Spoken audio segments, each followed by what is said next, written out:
Bismillah, Assalamualaikum, halo semuanya. Selamat datang kembali di YouTube channel Fakta Sejarah dalam kisah dari Pandu Amarta, Panggilan dari Penguasa Raung. Kisah sebelum ini berjudul Sikot, sudah saya upload di channel Pandu Amarta. Sebelum saya membacakan panggilan dari Penguasa Raung di Fakta Sejarah ini, saya berharap teman-teman dimanapun berada, semoga dalam keadaan sehat walafiat. Dan langsung saja, kita masuk ke ceritanya.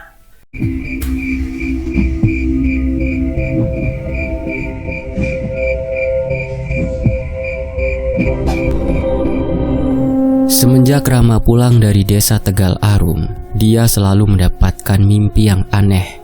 Hingga beberapa hari setiap malam, dia bermimpi bertemu dengan seorang laki-laki yang menunggangi harimau putih. Pikiran Rama berpikir keras, memikirkan sosok tersebut. Saat pagi hari, sebelum Rama berangkat bekerja, dia mengobrol bersama dengan bapaknya. Lalu Rama sedikit menceritakan tentang sosok yang datang di mimpinya itu. "Pak, Rama mau tanya," ucap Rama. "Apa yang kamu mau tanyakan, Ram?" jawab Pak Hasan. "Bapak tahu soal harimau putih?" lanjut Rama bertanya lagi.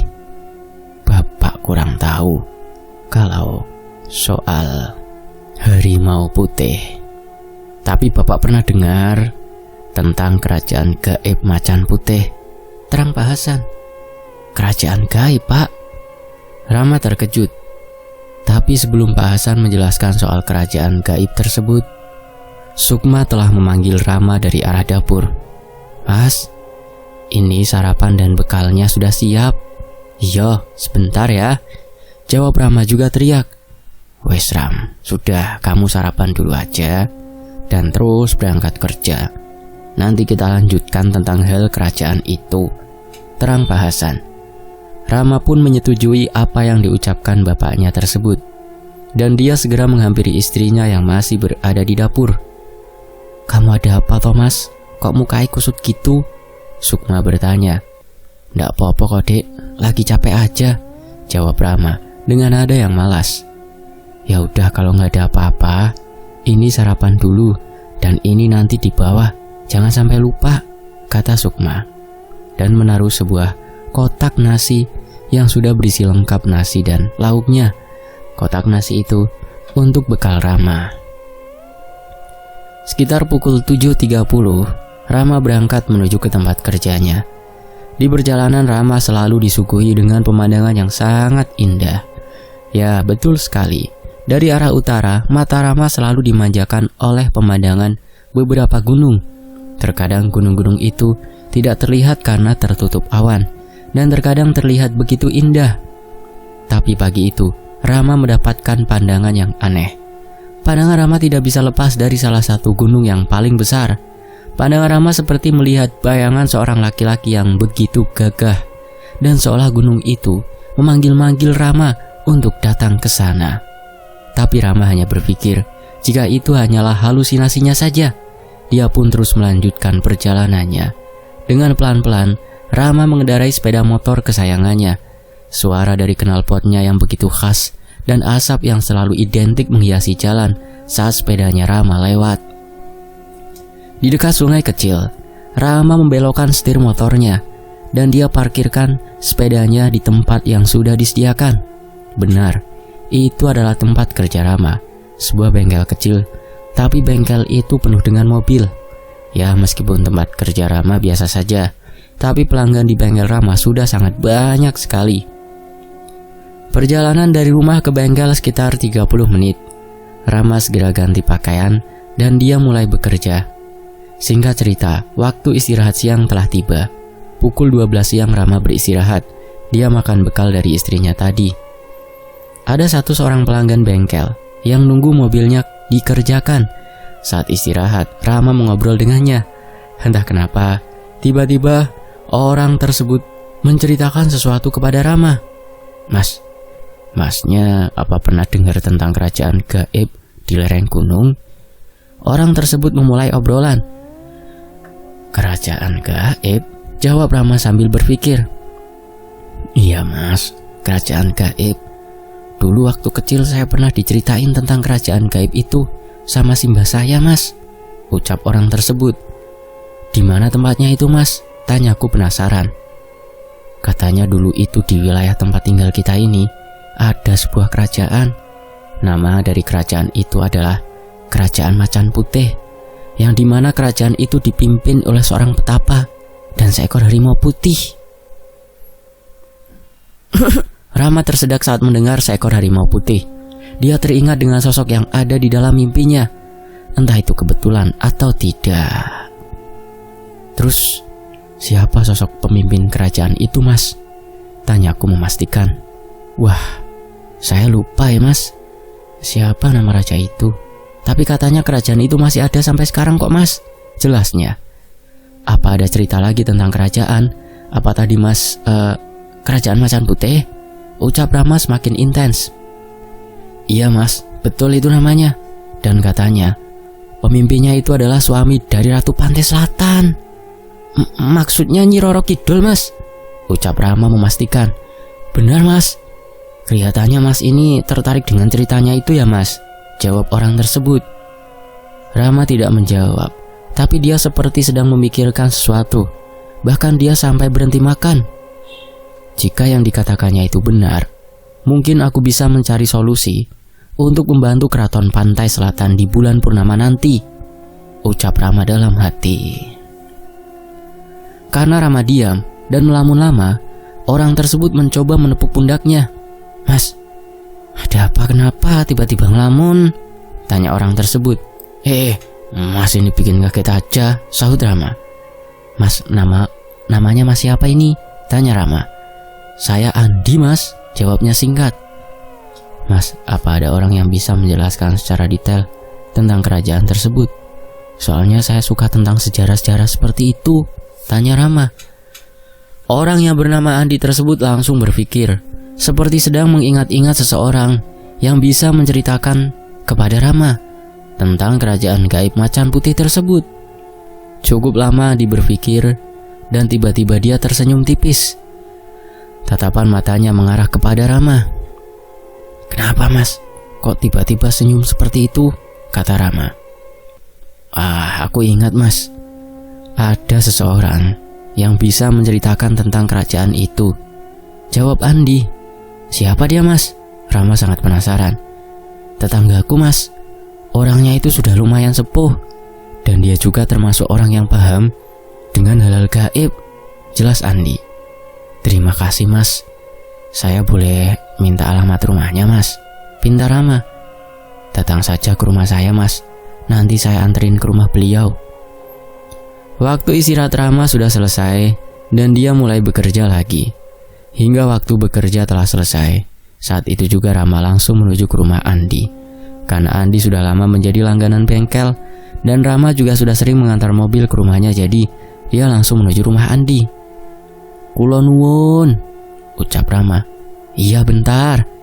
Tak lama pintu terbuka dan seorang wanita yang telah membukakan pintu. Dia bernama Yuni dan dia adalah istri dari Andi. Mas Rama, nyari Mas Andi ya?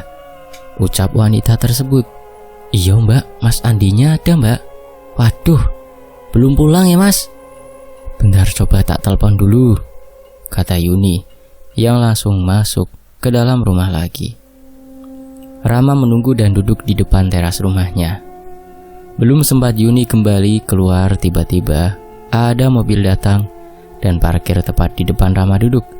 Ternyata itu Andi yang baru datang. Udah dari tadi toh mas? Tanya Andi yang baru keluar dari mobil. Enggak mas, baru aja datang kok, jawab Rama.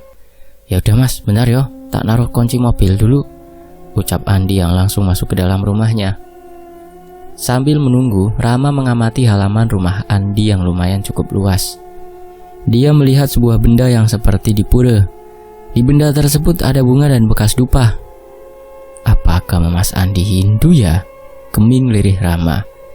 Saking fokusnya, Rama tidak menyadari kalau Andi sudah berada di sampingnya. Dan tiba-tiba Rama dikagetkan akan sebuah jawaban yang dilontarkan oleh Andi. Kenapa mas? Ucap Andi tiba-tiba. Enggak apa-apa kok mas. Agamaku Hindu mas. Jadi itu tempat ibadahku, jelas Andi. Ya sudah ayo aku anterin mas, lanjut Andi. Mereka berdua hanya berjalan kaki karena jaraknya tidak terlalu jauh. Dan saat di jalan, Rama teringat kalau dia belum mengabari Sukma jika akan telat pulangnya. Duh, lupa aku, ucap Rama sambil menepuk jidatnya. Ada apa lagi, Mas? Aku belum ngabarin istriku, Mas. Bentar ya, Mas, kata Rama. Dia langsung mengambil handphonenya yang berada di dalam tas dan mencari sebuah nomor yang diberi nama istriku. Rama segera menekan tombol telepon berwarna hijau. Tut, tut. Suara telepon Rama yang menandakan terhubung dengan nomor tersebut. Halo, assalamualaikum. Suara yang lembut terdengar di seberang telepon. Waalaikumsalam, Dek. Mau ngasih kabar kalau Mas pulang telat, jawab Rama. Memangnya ada apa toh, Mas? Apa lembur? Tanya Sukma khawatir. Enggak kok, masih mau menemui seseorang, jelas Rama. Ya udah, nanti kalau pulang hati-hati, balas Sukma dan menutup teleponnya. Ayo Mas, lanjut, kata Rama. Mereka berdua melanjutkan jalannya. Di depan ada jalan perempatan. Andi memberitahu jika rumah tetangganya itu tepat di pojok perempatan tersebut. Nanti di pojok sana ada rumah joglo, Mas. Ya, itu rumahnya, kata Andi. Namanya Mbah Saitun, lanjut Andi. Hanya anggukan kepala yang diisyaratkan Rama, dan rumah joglo tersebut sudah mulai kelihatan. Pemandangan yang aneh yang dilihat oleh Rama. Rumah itu tidak seperti rumah pada umumnya, karena di halaman rumahnya banyak sekali sosok-sosok makhluk halus, mulai dari kuntilanak, pocong, siluman, bahkan sosok buto juga berada di situ. Rama merasa ragu melihat sosok-sosok tersebut. Beneran itu rumahnya, Mas? Sekali lagi Rama memastikan kepada Andi. Iya, Mas, bener. Mbah Saitun itu tahu soal hal-hal klinik, gaib, dan dia juga paham tentang kerajaan yang aku maksud tadi, jawabnya. Karena sudah terlanjur mau tidak mau, Rama tetap meneruskannya. Dan akhirnya mereka berdua sampailah di depan rumah tersebut. Bagi Rama, rumah itu tidak pantas disebut rumah, tapi Andi melihatnya hanya rumah joglo biasa. Ini mah sarang demit, ucap dalam hati Rama. Ayo Mas, masuk, ajak Andi. Saat mereka berdua memasuki halaman rumah tersebut, sosok-sosok demit itu terus menatap Rama dengan tajam. Bahkan sosok buto sudah mengeluarkan auranya yang sangat kuat. Rama sangat merasakan itu. Makhluk itu begitu kuat, akan repot jika berurusan dengannya, ucap Rama dalam hati. Mereka berdua terus berjalan hingga tiba di depan pintu rumah, dan Andi mengetuk pintu dari rumah joglo tersebut. Mbah Tun, Mbah, kula nuwun, Andi memanggil. Tidak ada jawaban, tapi tiba-tiba pintu rumah itu terbuka sendiri. Andi pun langsung masuk ke dalam rumah, tetapi Rama tetap berdiri di depan pintu tersebut. Dia tidak ingin masuk karena menurutnya tuan rumah tidak ada. Meskipun Andi menyuruh Rama masuk ke dalam, tapi Rama tetap menolaknya. Mas Andi, orang belum menyuruh kita masuk kok. Jangan masuk dulu toh, Mas, kata Rama. Sudah Mas Rama, tenang aja. Mbak Tun itu memang begitu, seperti ini sudah biasa, jawab Andi yang sudah duduk di kursi ruang tamu rumah tersebut. Ya udah, saya tunggu di luar aja ya Mas, kata Rama lagi. Tapi tak lama dari itu, tiba-tiba Rama mendengar suara yang menyeramkan. Suaranya itu dari arah belakang Rama. Kenapa enggak, Mas? Seperti itu suara yang didengar Rama. Suaranya sangat serak dan berat seperti orang yang sedang dicekik. Rama segera menoleh ke arah belakang dan benar saja, di belakang dia ada seorang nenek-nenek. Rambutnya sudah berwarna putih, bahkan selai rambut warna hitam pun sudah tidak ada. Bah, apa Mbak yang bernama Mbah Saitun? Tanya Rama. Iya Le, gak takut, para warga sudah biasa seperti itu. Mereka menganggap rumah Mbak ini seperti rumah mereka sendiri, jawabnya. Ayo, monggo, silakan masuk, ajak Mbah Saitun. Beliau melangkah mendahului Rama dan dia masuk ke dalam rumah. Karena sudah dipersilakan oleh pemilik rumah, dia pun mengikuti Mbah Saitun di belakangnya. Silakan duduk Le, beliau menyuruh untuk duduk. Andi, tolong ambilkan kendi di belakang, lanjut Mbah Saitun. Kemudian dia duduk tepat di depanku. Hening, tidak ada obrolan. Setelah Mbah Saitun duduk. Dia melihat Rama dari atas sampai bawah. Sepertinya dia lagi mengamati sesuatu dari tubuh Rama. Rama hanya menunduk. Dia tidak berani menatap Mbah Saitun. Tiba-tiba wajah Rama berubah pucat. Keringat dingin keluar dari pori-porinya. Andi keluar dari arah belakang rumah Mbah Saitun. Dia sambil membawa kendi kecil dan 2 gelas yang terbuat dari bambu. Kendi itu ditaruh di atas meja dan Mbah Saitun mulai berbicara lagi. "Monggo le, diminum dulu, pasti capek toh," ucap Mbah Saitun. Rama tertegun dengan kendi yang baru saja diambil oleh Andi. Ternyata kendi itu berisikan air minum. Dengan hati-hati dan dengan rasa sopan, Rama menuangkan air dalam kendi ke gelas bambu tersebut. Lalu dia mulai meminumnya. "Antik ya Mbah," kata Rama sambil tersenyum kagum. "Iya le, soalnya Mbah wis biasa pakai kendi seperti ini," kata Mbah Saitun. "Sopo jenengmu le? Terus opo tujuanmu nemoni aku?" lanjut Mbah Saitun melempar pertanyaan kepada Rama. Rama menoleh kepada Andi, meminta untuk menjelaskan kepada Mbah Saitun akan tujuannya menemui beliau. Andi mengangguk, mengerti akan tatapan Rama itu. "Dadi ngene Mbah, Mas ini namanya Rama, dan tujuannya kesini pengen denger cerita soal kerajaan macan putih." Andi belum menyelesaikan ucapannya, tapi Mbah Saitun sudah mengetahuinya. Dan wajah Mbah Saitun langsung terlihat sangat sumringah. Dia begitu terlihat senang sekali, dan dia langsung membenarkan duduknya. Dengan muka keriputnya Mbah Saitun berkata, "Baik le, sebelum aku menceritakan, aku boleh tanya sesuatu kepadamu le," ucap Mbah Saitun kepada Rama. "Boleh Mbah, mau tanya apa Mbah?" jawab Rama. "Opo kamu mempunyai kemampuan spiritual le, ilmu kebatinan?" "Enggak Mbah, lebih tepatnya hanya tahu tentang hal-hal seperti itu aja," jawab Rama. "Ah tidak, kamu ini bukan pemuda sembarangan. Aku bisa merasakannya kok. Ada kekuatan yang besar di dalam tubuhmu le," ucap Mbah Saitun. "Tapi aku juga melihat ada kekuatan yang terkunci dan tidak bisa keluar," lanjutnya. Rama hanya terus diam. Dia tetap mendengarkan kata-kata Mbah Saitun. Dan Rama memberanikan untuk bertanya sesuatu kepada Mbah Saitun. "Mbah, saya boleh tanya Mbah?" katanya. "Apa takon opo le?" jawabnya singkat. "Kenapa di halaman rumah Mbah banyak sekali sosok yang mengerikan Mbah?" tanya Rama. Mbah Saitun tidak langsung menjawab pertanyaan Rama itu.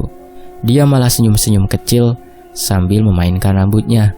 Lalu dengan suara yang lirih, "Jadi kamu bisa melihat mereka le? Syukurlah kalau kamu bisa melihatnya," katanya. "Mereka itu sosok yang berada di sekitar sini le, dan mereka itu sering mengganggu warga. Dan akhirnya, ya wes, aku mengumpulkan mereka di rumah ini saja. Dan sekarang, sosok-sosok itu menjadi pelindung daerah sini le," jelas Mbah Saitun. "Ya sudah le, aku langsung mulai ceritanya yo," lanjutnya. Rama dan Andi mengangguk menyetujui perkataan Mbah Saitun. Rama pun mulai mempertajam pendengarannya dan fokus di bibir Mbah Saitun. Rama tidak mau sampai tertinggal satu kata pun dari mulut Mbah Saitun. "Dulu di waktu zaman kerajaan," Mbah Saitun mulai bercerita. Seorang pangeran dari kerajaan daerah barat berkelana ke daerah timur, dan dia sampai di salah satu hutan lereng gunung. Di tempat itu dia memutuskan untuk bertapa. Dia langsung mencari tempat untuk melakukan bertapanya itu. Kemudian dia mendapati sebuah lubang yang lumayan besar di hutan lereng gunung tersebut. Dia melompat ke dalam dan dia mulai duduk. Tempat itu sangat terpencil. Tidak ada satupun makhluk yang ada di tempat tersebut. Pangeran tersebut bertapa hingga bertahun-tahun. Dan di suatu hari, tiba-tiba datang seekor harimau putih.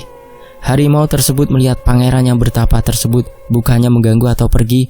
Harimau tersebut malah menjaga dan mendampinginya hingga pertapaannya selesai. Setelah selesai, dia keluar dari lubang tersebut. Harimau tersebut menyambutnya dan menyuruh untuk naik di punggungnya. "Silakan naik di punggungku, Prabu," harimau putih tersebut berbicara. Pertapa tersebut tanpa menjawab, dia langsung menaiki punggung harimau putih tersebut.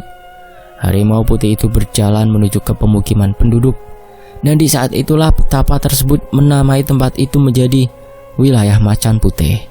Dan dari situ kerajaan Macan Putih berdiri yang dipimpin oleh petapa dan harimau putih tersebut.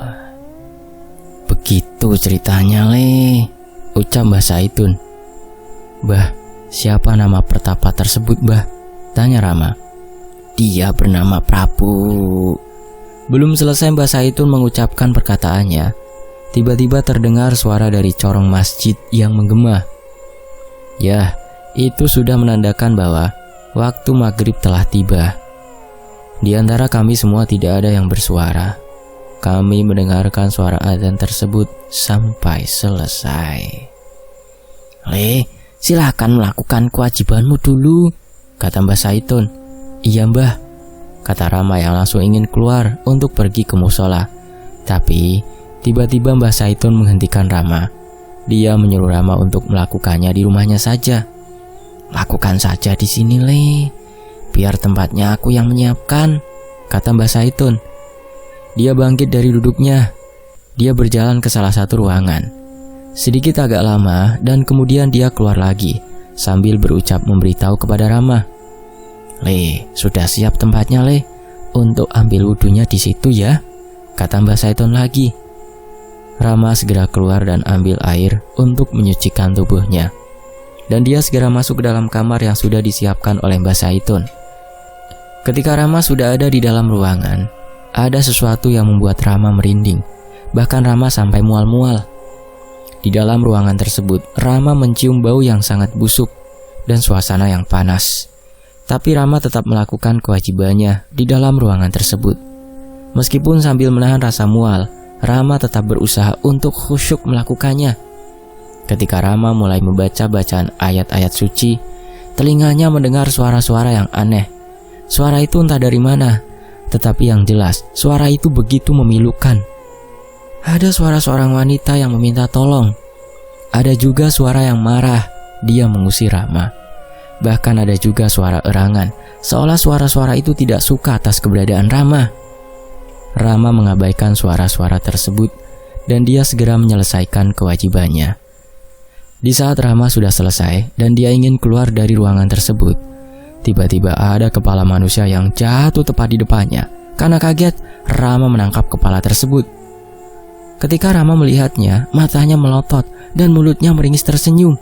Bukannya takut, Rama malah memegang dengan erat, lalu mulutnya bergeming membacakan beberapa ayat-ayat suci dan kepala manusia itu terbakar oleh api hitam. Sepertinya rumah ini banyak penghuninya yang usil, kata Rama dalam hati. Lalu Rama langsung keluar dan kembali duduk di kursi ruang tamu tadi. Tiba-tiba Mbah Saitun tersenyum melihat Rama. Ada apa, Mbah? Kok tiba-tiba tersenyum, Mbah? Tanya Rama. Gak apa-apa, Le. Rumah ini juga menjadi rumah mereka. Jadi Mbah minta maaf kalau ada yang usil sama kamu ya, jelas Mbah Saitun. Iya ya Mbah, masih aman kok Mbah, jawabku santai. Memangnya mereka itu siapa sih Mbah? Tanya Andi yang tidak tahu jika rumah joglo tersebut menjadi rumah sarang demit. Bukan, maksud Mbah mereka para warga sini, ucap Mbah Saitun berbohong. Karena menurut Rama, dia sudah mendapatkan informasi yang lumayan detail dan dia memutuskan untuk berpamitan kepada Mbah Saitun. Tapi sebelum Rama berucap, Mbah Saitun memberitahu lagi sesuatu kepadanya. Le, sebentar lagi kamu akan menghadapi perang gaib yang besar. Jadi kamu segera membuka segel yang menahan kekuatan di tubuhmu itu ya, kata Mbah Saitun. Gimana caranya Mbah? Tanya Rama. Temui sosok yang datang di mimpimu itu. Dia akan membantu membukakan segel itu, katanya lagi. Baik Mbah, jawab Rama singkat. Oh ya, jika kamu benar akan datang ke sana, tolong sampaikan salamku kepada kakek tua jahil itu ya, pesan Mbah Saitun. Tanpa bertanya lagi, Rama hanya mengangguk, mengiyakan ucapan Mbah Saitun. Lalu dia berpamitan untuk pulang. Ya sudah Mbah, matur nuwun, terima kasih banyak sudah mau menceritakan, dan saya pamit untuk pulang Mbah, ucap Rama. Tak lupa, Rama mencium tangan Mbah Saitun. Lalu mereka berdua berjalan keluar rumah. dengan pemandangan yang masih sama. Mata batin Rama masih melihat sosok-sosok itu. Saat sudah keluar dari pekarangan rumah Mbah Saitun, Rama menoleh ke sosok Buto yang memiliki aura sangat kuat. Entah kenapa sosok Buto itu tersenyum lebar kepada Rama. "Sampean langsung mau pulang, Mas?" tanya Andi. "Iya, Mas. Udah ditunggu istri di rumah," jawab Rama. "Ya wes, hati-hati loh, Mas." "Baik, aman kok. Oh iya, matur nuwun ya, Mas. Udah mau nganterin saya," kata Rama. Andi mengacungkan jempolnya dan Rama langsung menarik gas sepeda motornya. Rama sudah sampai di rumah, dia langsung mandi. Sedangkan Sukma segera menyiapkan makan untuk suami tercintanya. Rama sudah mulai tenang. Dia sudah tidak terlalu kepikiran tentang sosok yang ada di mimpinya itu. Tetapi dia malah berganti memikirkan istrinya yang bertambah hari bertambah besar perutnya. Sambil makan, dia terus melamun. Dia merasa kalau dirinya bukanlah suami yang baik, karena saat istrinya mengandung anak pertamanya, malah sering dia tinggal. "Seharusnya aku selalu ada di samping Sukma," kata hati Rama. Setelah mandi, dia masih duduk termenung di kasur. Rama sangat merasa bersalah kepada istrinya itu. Lumayan lama Rama merenungi yang dia pikirkan itu. "Mas, ayo makan dulu. Itu sudah aku siapin, Mas," teriak Sukma dari luar kamar. Rama tersentak kaget. "Iya dek, sebentar," jawab Rama. Kemudian Rama segera keluar kamar dan menuju ke tempat makan. Ternyata Sukma sudah duduk menunggu Rama. "Kok lama toh, Mas?" tanya Sukma. "Iya, masih pakai baju tadi," jawab Rama. "Ya sudah, sini makan dulu, aku temenin ya, Mas," kata Sukma. Rama menatap istrinya itu. Dia begitu merasa bersalah kepada istrinya. Sambil makan, Rama mengajak ngobrol. Obrolan mereka terlihat begitu seru, karena Rama selalu menceritakan kejadian-kejadian yang baru dia alami. Sukma pun selalu mendengarkan dengan baik saat Rama menceritakan tentang hal-hal yang dia hadapi. Tak luput, dia juga menceritakan tentang sosok yang ada di mimpinya. Bahkan saat hendak tidur, Sukma selalu minta Rama untuk menceritakan sebuah kisah pewayangan. Jadi setiap malam Rama mendongeng seperti seorang dalang. Tak luput malam itu, Sukma minta untuk diceritakan tentang kisah Sang Arjuna. Mulut Rama mulai mengoceh, pikirannya terus berjalan merangkai kata-kata. Tetapi Rama selalu membuat Sukma terhibur. Bahkan malam itu Sukma tertidur begitu cepat dan Rama mulai berhenti berucap. Pandangan Rama tidak bisa berpaling dari muka Sukma yang sedang tertidur pulas. Dia mulai mengelus rambut istrinya itu dan dia mencium keningnya. Entah berapa lama dia memandang istrinya itu, tapi tiba-tiba pandangannya berubah menjadi gelap. Entah itu tertidur atau pindah dimensi. Tapi jika tertidur, pikiran Rama akan hilang atau tak sadar. Tetapi saat itu pikirannya masih terus berjalan. Dia bingung, bahkan rasa takut mulai menguasai dirinya. Dia meringkuk memeluk lututnya. Dia berteriak memanggil-manggil nama istrinya. Dan dia juga meraba-raba mencari keberadaan istrinya. Tapi dia tidak menemukan siapapun. Baru pertama kali seorang Rama Amarta merasa takut menghadapi hal seperti itu. Apa ini keturunan Amarta? Hanya menghadapi situasi seperti ini sudah merasa takut? Tiba-tiba Rama mendengar suara seseorang seperti itu. Aku dengar beberapa hari yang lalu kau menantang istriku dengan gagah. Tapi sekarang hanya dengan begini kau merasa takut? Terdengar lagi suara tanpa ada wujudnya. Siapa? Siapa kau? Teriak Rama. Perlahan muncul cahaya api yang mulai menerangi kegelapan tersebut. Dan Rama mulai melepas pelukan di lututnya. Dengan hati-hati dia mulai berdiri, mengamati ke sekitar. Bahkan dia juga mencoba melihat dengan mata batinnya. Tapi hanya ada api yang melayang. Dan api itu hanya satu-satunya. Mata Rama mulai beradaptasi dengan tempat gelap tersebut. Dia mulai melihat benda-benda di sekitarnya. Ini seperti istana kerajaan, keming Rama. Dan dia melihat ada tangga. Saat mata Rama mulai mengikuti arah tangga tersebut, dia melihat sebuah bayangan dan ada dua sosok yang terlihat. Semakin lama Rama melihatnya, dua bayangan itu semakin jelas.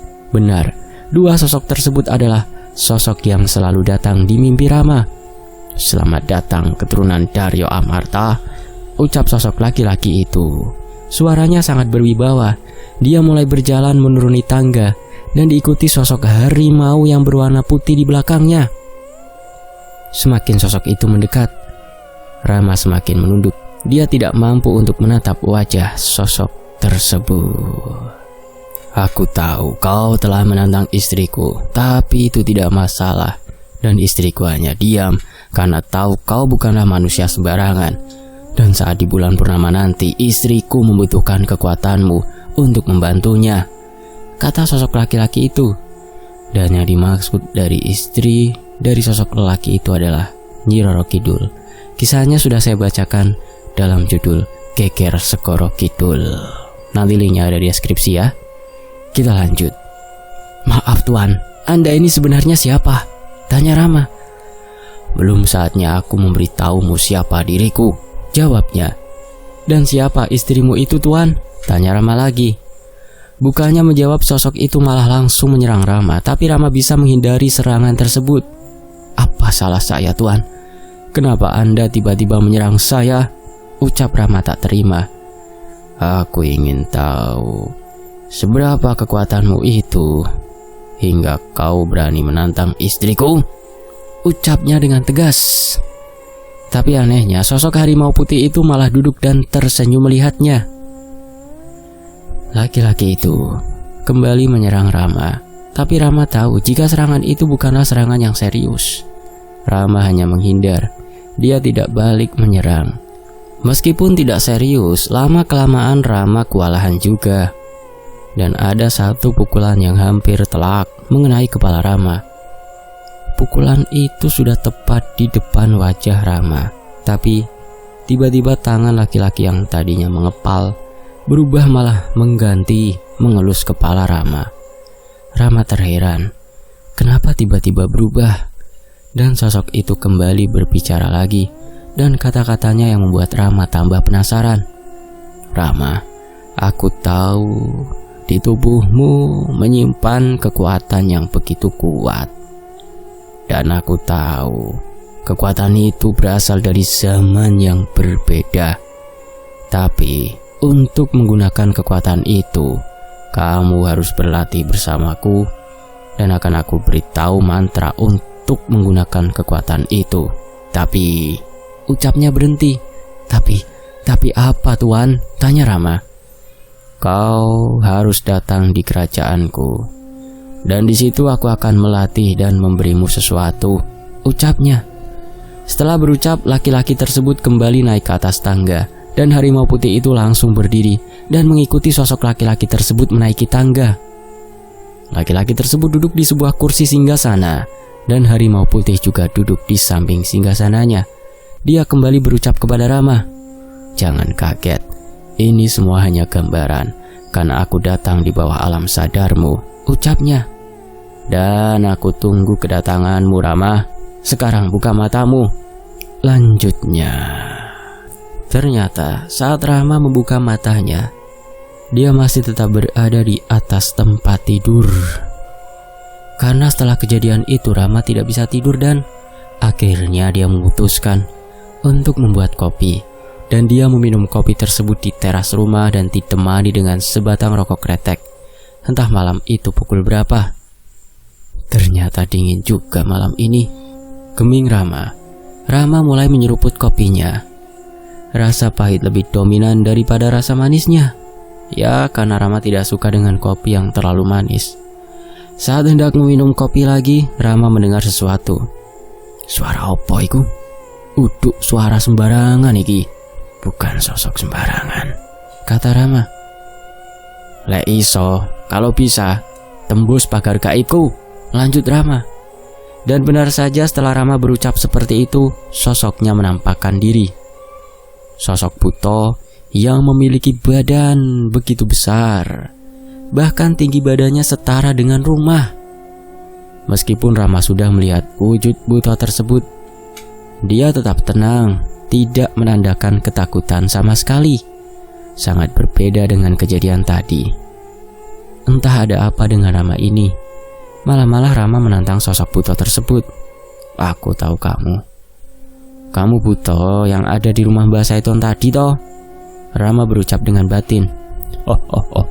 Masih ingat ternyata kamu, ucapnya dengan suara yang sangat berat. Aku tahu kamu sosok yang kuat, tapi pagar gaibku ini juga lebih kuat, kata Rama. Kalau kau bisa menembus pagar gaib ini, aku akan mengizinkan kamu menjadi temanku, lanjut Rama. Baru saja Rama berhenti berucap, tiba-tiba sosok buto itu dengan mudah melewati pagar gaib yang Rama buat. Rama langsung terkejut melihatnya, tetapi sosok buto tersebut malah tertawa terbahak-bahak dan tangannya meraba di tanah dan keluar sebuah belati yang sudah lusuh. Belati itu yang selama ini melindungi rumah Rama. Jangan diambil itu, kata Rama. Kamu tenang saja, benda ini adalah rumahku dan sekarang aku yang akan menjaga rumah ini, jawab buto tersebut. Simpan benda ini dan jika kau membutuhkan bantuan, panggil saja namaku. Aku akan langsung datang dan membantumu. Siapa namamu? Tanya Rama. Namaku adalah Jagatpati. Dan tolong, jika kau bertemu dengan sosok di mimpimu itu, sampaikan salam dariku, ucap buta tersebut dan dia langsung menghilang. Setelah kejadian yang tak terduga itu, Rama kembali masuk ke dalam rumah. Lalu dia kembali menemani Sukma. Pagi harinya, Rama sedang mengobrol bersama bapaknya. Dia meminta saran kepada bapaknya karena Rama masih terus merasa bersalah kepada istrinya. Le, yang kamu lakukan itu sudah benar. Jangan merasa bersalah seperti itu, kata Pak Hasan. Tapi Pak, selama Sukma mengandung, dia selalu aku tinggal terus-terusan Pak, jawab Rama. Semuanya ini sudah rencana Gusti Allah Le.